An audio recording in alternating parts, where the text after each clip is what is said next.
오늘은 성탄 주일입니다. 아기 예수님이 2000년 전 12월 25일 날 이 땅에 탄생하신 것을 기념하는 날인데요. 어떤 사람은 저에게 시비 붙이면서 목사님, 예수님 생일이 진짜 12월 25일 맞나요? 무슨 근거로다가 25일이라고 말합니까? 또 역사를 조금 안다 싶은 사람은 아는 척하면서 내가 알기로 12월 25일은 고대 로마가 태양신을 섬겼던 날이 12월 25일이라고 하는데 도대체 예수님의 날짜와 생일과 도대체 이 날이 무슨 관계가 있습니까? 라고 한번 싸워보자라고 하는 식으로 물어보는 경우가 있는데요. 이런 논쟁은 어제 오늘의 이야기가 아니고요. 몇백 년 동안 안티 기독교들에게 받았던 우리 그리스도인들의 질문 중에 하나입니다. 잠시 저의 이야기를 드리면 조금 이해가 쉬울 수 있는데요. 저의 생일은 6월 23일입니다. 기억해달라고 하는 것이 아니고요. 6월 23일인데 중요한 건 정확한 생일은 아닙니다.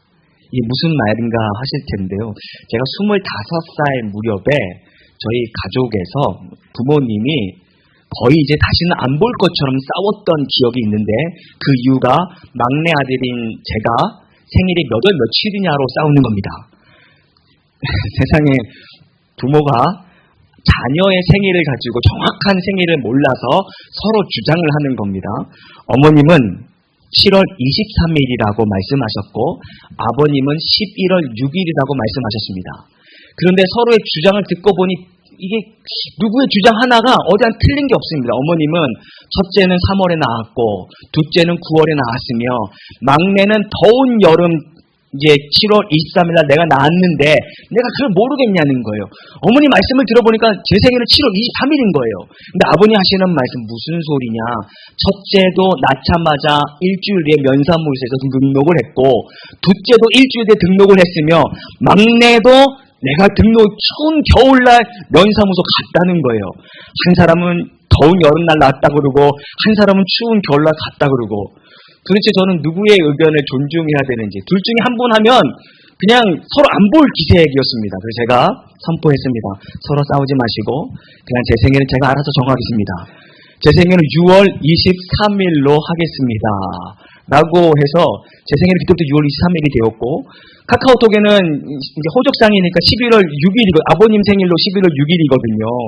최근에 누가 그냥 갑자기 통닭을 한 마리 보내준 거예요. 왜 보내준 건가 했더니 그냥 먹어 축하해라고 하는데 알고 봤더니 11월 6일 날도 저는 생일을 받고 6월 23일 날도 생일 선물을 받게 되는데 중요한 건 한 번 해준 사람이 두 번 해주지는 않는다라고 하는 거예요. 한 번만 기억해주는 생일이니 그냥 그때부터 제가 생일이 6월 23일이 되었다라는 겁니다. 맞습니다. 12월 25일은 부정할 수 없는 고대 로마의 태양신을 숭배하는 기념일이 12월 25일이었습니다. 정확히 우리는 예수님이 몇 월 며칠 날 태어났는지 어느 누구도 정확하게 말할 수 있는 사람이 없다라고 하는 것인데요. 지난주에 말씀드렸죠. 대림절의 유래가 무엇인가? 왕의 오심, 어드벤트라고 하는 단어에서 유래되었다라고 했는데 진짜 왕이신 예수님의 오심을 기념하여서 우리가 대림절로 기억했던 것처럼 12월 25일은 많은 사람들이 태양신이 진짜 신이다라고 미쳐 날뛰고 환장의 파티를 하고 있는 동안 기독교인들은 야 진정한 태양은 진정한 빛이신 것은 우리 예수님의 오심이지 라고 하면서 많은 사람들이 태양신을 섬기는 축제일로 삼았던 12월 25일을 진정한 태양이신 예수님의 오심을 기념하는 날로 삼자라고 유래했던 것이 12월 25일이 되었다라는 겁니다. 석탄일이 공식 휴일인데요. 우리가 석탄일에 모여 예배한다고 석가모니를 예배하는 것은 아니지 않습니까? 언제 모여 예배하건 그분을 예배하는 날이 예배의 장소가 되어지는 것이고 언제인지 정확하게 우리가 구분할 수는 없지만 그분의 오심은 지난주에 말씀드렸던 확실한 팩트이니 우리가 한 날을 정하여 그분의 오심을 축하하고 기념하는 것이 12월 25일이 되었다라고 하는 사실입니다. 돌아오는 25일 11시에 우리는 그 예수님의 오심을 기념하고 축하하는 날로 예배하게 되어지는 것이죠. 오늘 말씀으로 들어가면 그렇습니다. 제 개인적으로 성탄절을 묵상할 때 어찌 보면 성경에서 가장 비중 있는 인물이지만 설교 가운데 가장 비중 없이 다뤄져 있는 인물 중에 하나가 마리아가 아닐까 싶습니다. 워낙 천주교에서 마리아를 너무나도 그냥 강하게 이렇게 인용한 나머지 기독교에서는, 개신교에서는 마리아를 조금 소극적으로 다루는 것도 사실이기도 한데요. 마리아가 이 사실을 알면 굉장히 서운해하지 않을까 싶기도 한데, 서운하면 둘째가 나오면 서러운 또 한 사람의 등장인물이 있는데, 그게 바로 오늘 본문이 말하고 있는 사가랴, 오늘 제가 여러분과 함께 나누고자 하는 사가랴라고 하는 인물입니다. 사가랴가 누구냐면 여러분 잘 알고 계시죠? 세례 요한의 아버지가 사가랴가 됩니다. 본문 5절의 말씀을 한번 읽어보기를 원합니다. 5절입니다. 읽겠습니다. 시작. 유대왕 헤롯 때 아비야 반열에 제사장 한 사람이 있었으니 이름은 사가랴요 그의 아내는 아론의 자손이니 이름은 엘리사벳이라. 사가랴에게는 아내 엘리사벳이 있었습니다. 이 둘은 경건한 레위 지파의 자손이었고, 특별히 사가랴는 아론의 직계 후예로서 제사장을 가업으로 이어받았던 것 같습니다. 6절에 보면 이 두 사람이 하나님 앞에 의인이니 주의 모든 계명과 규례대로 흠이 없이 행하더라. 많은 사람들에게 존경받았던 제사장이었다라고 하는 것인데, 특별히 이분들에게 한 가지 아쉬운 부족한 점이 있었다면 바로 자녀가 없었다라고 성경이 말합니다. 7절의 말씀을 통해 확인해 보기를 원합니다. 7절입니다. 같이 읽습니다. 시작. 엘리사벳이 잉태를 못함으로 그들에게 자식이 없고 두 사람의 나이가 많더라. 잉태하지 못했다라고 하는 이 문장을 NIV 성경에는 베런이라고 하는 단어를 쓰고 있는데, 베런은 우리가 아는 바와 같이 불임이라고 하는 말입니다. 그녀는 불임이었습니다. 게다가 현재의 상태는 나이까지 가득 찬 상태였기에 선천적 불임에 후천적 불임을 더하여 불임의 불임, 더 이상 아이를 가질 수 없는 상태에 이르렀다라고 성경이 7절에 말하고 있다라는 겁니다. 그럼에도 불구하고 이 두 사람은요, 하나님을 원망하지 아니하고 경건하게 자신에게 주어진 일들에 최선을 다했다라고 성경이 말하죠. 이날도 제사장의 직무를 수행함에 있어서 제비를 뽑아 당의 성전에 누가 들어가 분향할 것인가를 뽑는데 이 사가랴가 뽑히게 된 겁니다. 그곳에 들어가 사가랴는 놀라운 일을 경험하게 되는데 주님의 천사를 만나게 되고, 천사가 사가랴에게 다음과 같이 놀라운 축복을 선포합니다. 13절 말씀입니다. 읽겠습니다. 시작. 천사가 그에게 이르되 사가랴여 무서워하지 말라. 너의 간구함이 들린지라. 내 아내 엘리사벳이 내게 아들을 낳아주리니 그 이름을 요한이라 하라. 여기서 중요한 단어는요, 너의 간구함을 들은지라입니다. 사가랴가 엘리사벳이 나이가 많이 들었지만, 게다가 조금 전에 설명했던 것처럼 아내 엘리사벳은 이미 경수가 끊어진 지 오랜 할머니가 되었지만, 그들은 믿음을 가지고 하나님 앞에 기도할 때 하나님, 우리 가정에도 아들을 주십시오, 자녀를 주십시오라고 기도를 했던 모양입니다. 근데 오늘 성경을 보니 그 기도가 응답되는 순간을 우리가 목격하는데, 엘리사벳이 아들을 낳을 것이고 그 아들의 이름을 요한이라고 하라라고 이미 주의 천사가 나타나 예언하고 있는 것이죠. 드디어 그의 오래된 기도가 응답되는 놀라운 순간이지 않겠습니까? 그런데 사가랴의 반응이 놀랍습니다. 18절 말씀 저 밑에 같이 읽겠습니다. 시작. 사가랴가 천사에게 이르되 내가 이것을 어떻게 알리요? 내가 늙고 아내도 나이가 많으니이다. 이게 그냥 우리나라 말로 좀 편안하게 해석하면, 아이 천사님, 이게 무슨 말이나 됩니까? 내가 이미 나이가 들었고 내 아내도 나이가 많은 노인인데 어찌 우리 가정에 아이가 있다라는 말입니까? 저 뒤에 있는 내 후배 제사장에게 잘못 전달해야 될 것을 저에게 잘못 전달하는 것은 아닙니까? 라고 하는 말로 지금 천사에게 반문하고 있는 거예요.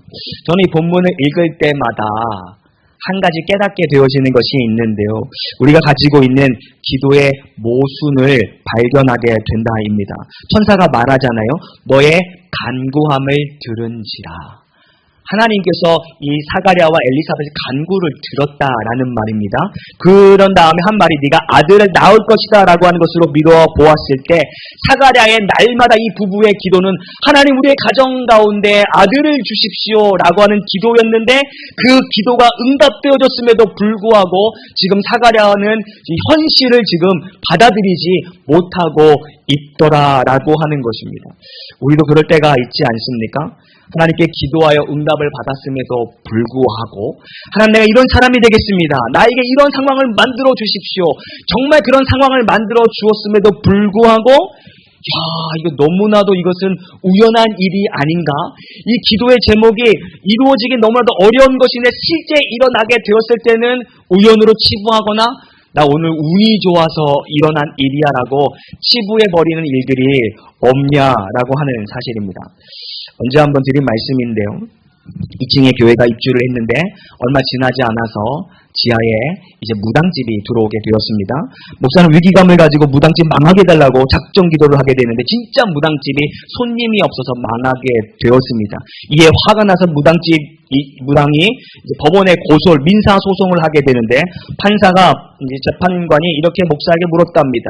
당신이 무당집 망하게 해달라고 진짜 망하게 되었다는데 무당의 진술이 맞습니까?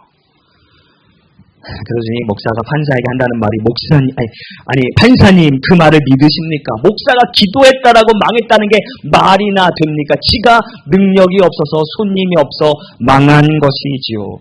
목사는 작정 기도하고 있음에도 불구하고 그 기도가 실제 이루어질 것이라고는 조금도 기대하지 않았다라고 하는 것이죠. 지금 사가랴도 마찬가지가 아닐까 싶습니다. 하나님 우리의 가정에 아들을 주십시오 라고 기도하면서도 돌아서서는 아이고 내가 나이가 들었는데 이미 아내가 이미 할머니가 되었는데 무슨 아들이야 라고 하면서 기도했지만 그 기도가 응답되기를 전혀 기대하지 않았던 사가랴의 이 기도의 모순을 발견하게 되고 저와 여러분들에게 그와 같은 모순이 있지는 않는지 오늘 이 사건을 통해서 우리가 교훈받기를 소망합니다. 여러분 어떤 기도를 하나님께 지금 드리시기 위하여 이 자리에 왔습니까? 아마도 여러분이 가지고 있는 능력이나 여러분이 가지고 있는 어떤 금전의 능력이나 이런 모든 것들을 해서라도 되지 않는 일들을 아마 하나님께 구하는 것 아니겠습니까? 그렇게 기도하면서 하나님을 전적으로 신뢰하지 아니하고 돌아서서는 또 내 힘으로 해보려고 하는 기도의 모순을 발견하게 된다면 하나님 얼마나 안타까워 하실까? 이 사가랴의 안타까운 모습을 통해 교훈받게 되기를 주님의 이름으로 축원합니다. 만약에 우리가 그런 모순에서 벗어나지 못하게 된다면 정말 하나님께서 내 삶에 놀라운 일들을 해주셨음에도 불구하고 그것이 하나님의 능력으로 응답으로 받지 아니하고 우연으로 치부해버리는 일들이 우리들에게도 분명 나타나게 되기 때문입니다. 한 심장병 노인을 담당하고 있는 주치의가 한날은 이 할아버지가 10억 복권에 당첨이 됐습니다. 심장병을 앓고 있으니 그 사실 알면 놀래 자빠질 것 아니겠습니까?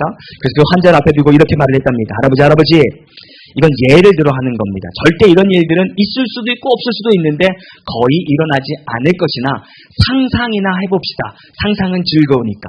만약 할아버지가 오늘 10억짜리 복권에 당첨이 됐다면 그 돈을 어디에 쓰시겠습니까? 라고 서서히 이제 알려주려고 했던 겁니다. 근데 그 할아버지가 하시는 말씀이 그래도 내가 산 복권이니 5억은 내가 원 없이 써보고 싶고 나머지 5억은 내가 선생님께 주리이다. 그 이야기를 듣던 주치의가 갑자기 심장마비가 와서 그 자리에 쓰러져 죽었다는 건 아닙니까? 사람이 예상하지 못한 일을 만나면 놀라거나 혹은 믿지 못하거나 둘 중에 하나를 선택하게 될 텐데 만약 성도가 하나님께 기도했 내용이 있다면 그 응답이 어떠한 결과를 우리 가운데 초래한다 할지라도 이것은 하나님의 응답이야. 응답으로 받을 수 있는 저와 여러분이 되기를 원하고 그런 기도자가 되기를 주님의 이름으로 축원합니다. 마가복음 11장 24절의 말씀을 한번 읽겠습니다. 마가복음 11장 24절 읽습니다. 시작. 그러므로 내가 너희에게 말하노니 무엇이든지 기도하고 구하는 것은 받은 줄로 믿으라. 그리하면 너희에게 그대로 되리라. 믿으시면 아멘. 아멘. 무엇이든지 기도한 것은 받은 줄로 믿고 기도할 때 역사가 신속히 일어나게 되어지는 줄 믿습니다. 계속해서는 본문 20절 말씀 같이 한번 읽어보기를 원합니다. 중요한 말씀인데요. 읽겠습니다. 시작. 보라, 내가 말 못하는 자가 되어 능히 이 말을 하리. 이는 내가 내 말을 믿지 아니함이거니와 때가 이르면 내 말이 이루어지리라 하더라. 성경을 집으로 돌아가셔서 쭉 천천히 읽어보시면 무슨 내용인지 짐작이 되실 텐데요.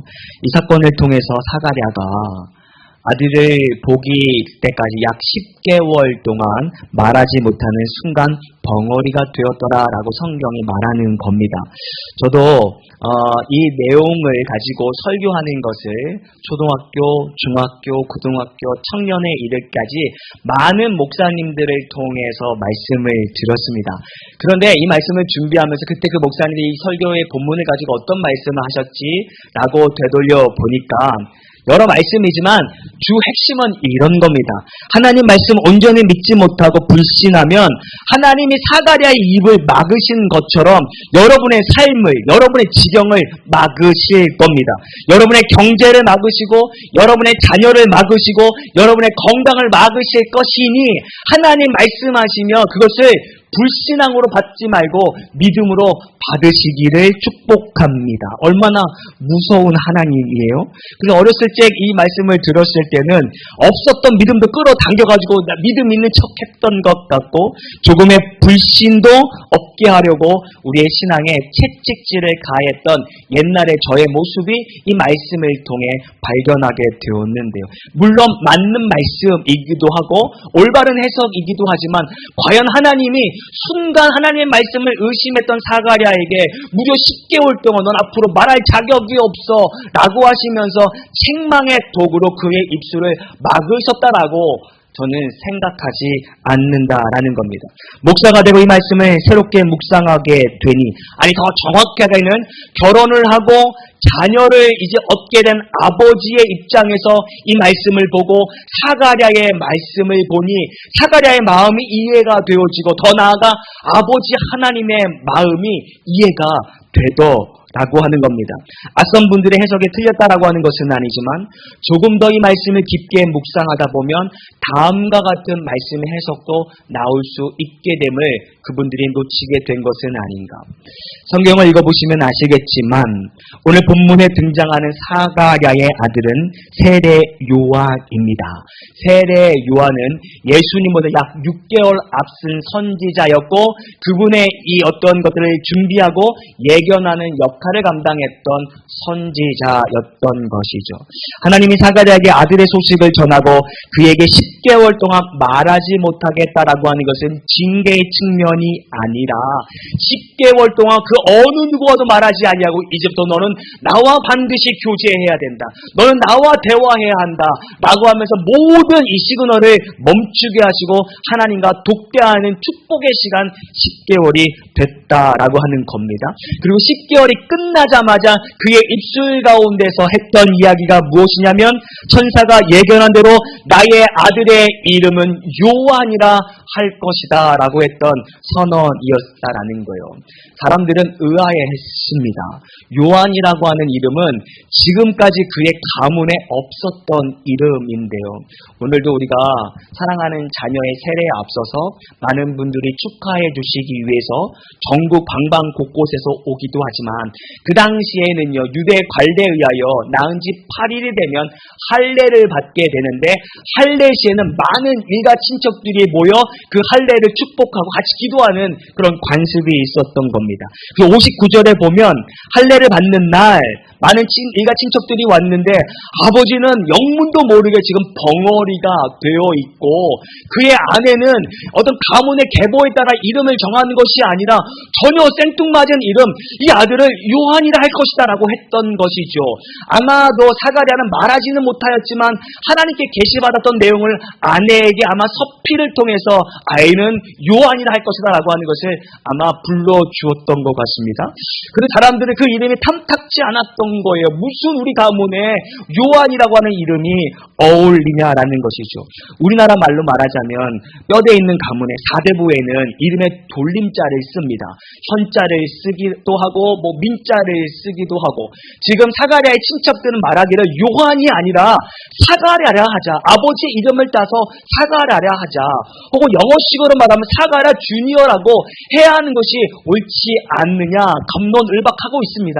지금 아버지가 저 모양 저꼴 되어 있고 지금 엄마도 제정신이 아니니 우리라도 정신을 차려서 이 아이의 본래 이름대로 사가랴라고 지어주는 것이 어떻겠느냐라고 했을 때 성령께서 그의 입을 열게 되었고, 열자마자 했던 것이 아니다, 이 아들의 이름은 요한이라 할 것이다. 사람들이 깜짝 놀라지 않았겠습니까? 10개월 동안 말하지 못하였던 사가랴가 갑자기 대뜸 말하기 시작하는데 첫 마디가 무엇이냐? 이 아들의 이름을 요한이라 하겠다라고 하는 겁니다. 왜 사가랴가 이렇게 선언을 했던 것입니까? 10개월 전에 천사를 통해 예언의 성취의 과정 가운데 있었기 때문에 요한이라 했고, 두 번째 중요한 것인데요, 10개월간 그의 침묵 가운데 하나님께서 말씀하셨습니다. 사가랴야, 네가 아들을 낳을 것인데 그 아들을 요한이라 할 것이고, 그 아들을 통하여 내가 그 어떠한 영광을 받게 될 것인지 내가 하나하나 자세히 너에게 일러주마. 펼쳐질 일들에 대한 하나님의 놀라운 경륜에 관한 이 순복의 표현으로서 그 아들은 요한이라 할 것입니다 라고 말하고 있다라는 거예요. 여러분이 가지고 있는 성경 67편부터 80편에 아마 세부 타이틀을 보면 사가랴의 예언 혹은 사가랴의 노래라고 하는 타이틀이 되어 있을 텐데요, 그가 오랜 침묵 가운데 성령께서 그에게 말씀하셨던 내용을 예언의 형태로 나열하고 지금 그분을 찬양하고 있는 것인데, 그 내용의 주된 핵심이 무엇이냐면 76절입니다. 그가 하나님과 독대하면서 깨닫게 된 그 예언의 가장 핵심이 바로 이것인데요. 읽겠습니다. 시작. 이 아이여, 내가 지극히 높으신 이의 선지자라. 일컬음을 받고 주 앞에 앞서가서 그 길을 준비하여. 가장 중요한 것은 주 앞에 앞서가서 그 길을 준비하며 라고 하는 겁니다. 이 말은 오실 예수님을 준비한다라는 말씀도 있지만, 이 말씀은 가실 예수님을 준비한다라고 하는 말도 포함되어 있습니다. 다시 말해 아들 요한의 순교를 예언하고 있다라고 하는 것이죠. 그리고 실제 요한은 예수님보다 먼저 나서 그분의 오심을 준비했지만 그분의 가심을 준비했던 것이, 그가 헤롯 안티파스는 성경에 예수님 탄생하자마자 예수님 죽이겠다라고 했던 헤롯 대왕을 의미하는데요, 예수님 십자가 못 박히시기 얼마 전에 이 헤롯 안티파스에 의해 목이 잘려 순교하게 되었다라는 말입니다. 즉 사가랴는 어느 누구와도 말할 수도 들을 수도 없는 상황 가운데 주님과 독대하게 되었고, 너의 아들이 오실 예수를 준비하다가 끝내는 순교하게 될 것이다. 주의 음성을 듣고 입이 열리자마자 그 예언의 말씀을 선포했다라는 겁니다. 그 선포의 핵심이 나는 내게 주신 그 아들의 이름을 요한이다 할 것이다 라고 하는 것에 다 포괄적으로 압축되어 있다라는 거예요. 이 말씀을 준비하면서 아버지로서 사가랴의 마음을 읽어보려고 최대한 노력을 했습니다. 어쩜 피하고 싶은 아들의 이름이지 않았을까? 천사의 말대로 이 아들의 이름을 요한이라고 붙이게 된다면 하나님이 그에게 말씀하시고 환상을 통해 보여주었던 이 아들의 미래가 보이는 겁니다. 정말 죽을 만치, 차라리 내가 죽으면 죽었지 내 어찌 아들을 그렇게 죽을 수 있게 하리오라고 하는 마음이 있지 않았겠는가. 아비로서 감당하기 어려운 부분이었을 것인데 이 아버지 사가랴는요 10개월 동안 주님과 독대하면서 하나님의 뜻을 받들기로 이제 작정했다라고 하는 것이죠. 우리는 사가랴를 통해 아들 예수 그리스도를 십자가에 내어 주셔야만 했던 하나님 아버지의 마음을 조금은 읽을 수 있어야 한다라는 것입니다. 하나님은 하나님이신지라 우리가 하나님을 아버지라고 부르지만 그분은 너무 높은 곳에 계신 분인지라 내가 아버지를 아버지라고 부르고 있지만 느낌이 조금 쎄한 것이 사실입니다. 근데 우리와 동일한 성정을 가진 사람 사가랴 아버지를 통해 그 아버지의 마음을 통해 조금은 간접적으로 진짜 우리의 아버지신 하나님 아버지의 마음을 읽을 수 있다라는 것입니다. 어느 누가 사랑하는 아들이 태어나기도 전에 이 아들은 순교자가 될 것이다 라고 하는 것을 쉽게 받아들일 수 있는 아버지가 어디 있냐라고 하는 것입니다. 그러나 사가랴는 하나님 아버지의 마음을 받아들여 감사히 아들 요한을 예수 그리스도에 가시는 길에 주단으로 깔고 밝혀지고 찢어지고 소멸될 것을 눈물로 받아들였고 그 받아들이는 그 첫마디가 이 아들은 요한이라 할 것이야. 요한이라 한즉 이 아들이 이렇게 죽을 것을 알지만 그 하나님의 명령대로 순종하여 이 아들은 요한이라 할 것이야. 만약 사가랴의 그 찢어질 듯한 마음이 조금이라도 우리에게 느껴진다면 100배, 1000배, 10,000배의 아파하는 마음으로 독생자 아들 예수 그리스도를 이 땅 가운데 보내셨던 아버지 하나님을 우리가 읽을 수 있어야 한다. 이 말씀을 묵상하면서 우리 하나님께서는 사가랴의 이 내용을 성경 가운데 예수님의 탄생 이전에 넣었을까 묵상하고 또 묵상했을 때 굳이 없어도 될 만한 것인데 하나님 아버지의 마음을 사가랴를 통해 조금 이해해 볼 수 있는 시간을 우리에게 허락한 것은 아닌가. 지난주에도 말씀을 드렸고 지지난주에도 말씀을 드렸습니다. 하나님 아버지가 우리는 그냥 성경에 있으니까 아버지가 아들을 보내셨대. 우리의 죄를 사하기 위해서 보내셨대 라고 국어적으로 문자적으로 이해하지만 사가랴의 마음을 통해 이해하게 된다면 정말 슬픈 마음이 아니고서는 이 아버지 하나님이 아들 예수 독생자를 이 땅 가운데 보내셨다라고 하는 것, 그것도 나의 죄를 사하기 위해 보내셨다라고 하는 것을 눈물 아니고서는 어찌 이 말씀을 받아들일 수 있겠냐라고 하는 사실이죠. 그래서 말씀을 정리하는데요. 2000년 전 언제인지는 모르지만 우리는 그것을 오늘이라 삼는데요. 하나님 죽어 영원히 지옥에 갈 수밖에 없는 우리들을 구원하시기 위해서 아들 예수, 독생자 아들 예수 그리스도를 이 땅 가운데 보내셨습니다. 제가 얼마 전에 말씀을 드렸잖아요. 한 6개월, 7개월 전에 아는 친하게 교회 누나였는데 아들이 군대를 가느냐 울어요.